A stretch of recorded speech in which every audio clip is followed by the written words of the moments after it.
Warm welcome, everybody. I'm here with Ola Arnrup from Atlas Copco. We're going to take you a little bit under the cover and see what's going on in manufacturing, and actually behind the scenes in a number of different areas. So, Ola, before we kick it off, help everybody understand what Atlas Copco does. Well, Atlas Copco, we manufacture tools used in car production worldwide, used in aerospace, assembling aircrafts, used by most of the companies manufacturing tractors worldwide. So basically machine tools. So how has that business, well, like we talk about smart manufacturing, smart industrial production, how has that shaped, and how does it really happen today? I think there are many trends in that industry right now happening, and what's really challenging if we look at our customers, that's the increasing product mix they face. They have an increasing system complexity, and typically workers on the floor using our tools are faced with more and more interfaces and systems that they need to understand. So I think that's kind of the challenge that's coming in, and this need, or this increased product mix really creates a need for flexibility, and that's when battery-driven tools, smart battery-driven tools comes in. And being a battery-driven, they need perfect communication.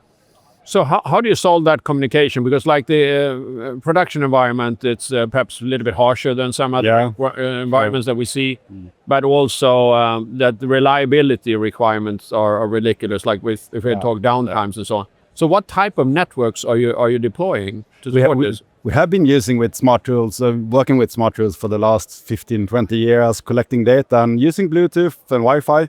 And it has worked fine in many occasions by many customers in many use cases. But we see more and more that the more intense, the more flexibility you need, the higher pace the production comes to, the more challenging are these technologies to use. So if you are in the forefront, if you're pushing the limits in automotive production, in car production, if you're pushing the limit building aircrafts, you face challenges both in terms of interference and coverage, but also on micro interruptions while you move. You need the flexibility. You need to be able to move. But while you move, the current technologies are not really supporting you. Okay. So we've also tested and used 5G. How does that come into the picture, and what are the experience from that?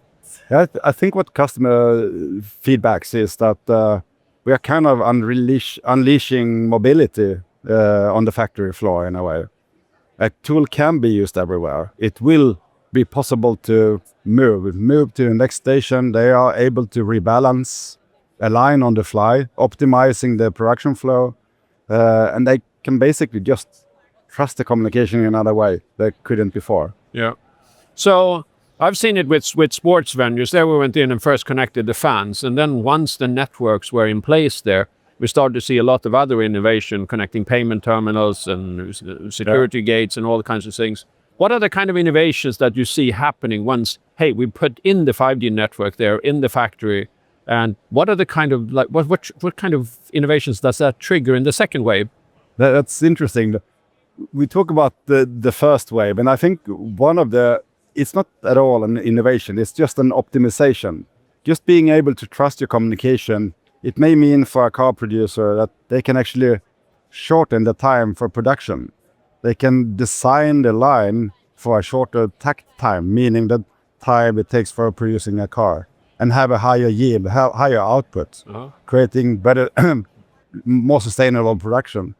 But in the next step, using all this data that we can ship over a reliable network, I think it's very much about not looking at the data itself, but for us to give insights back.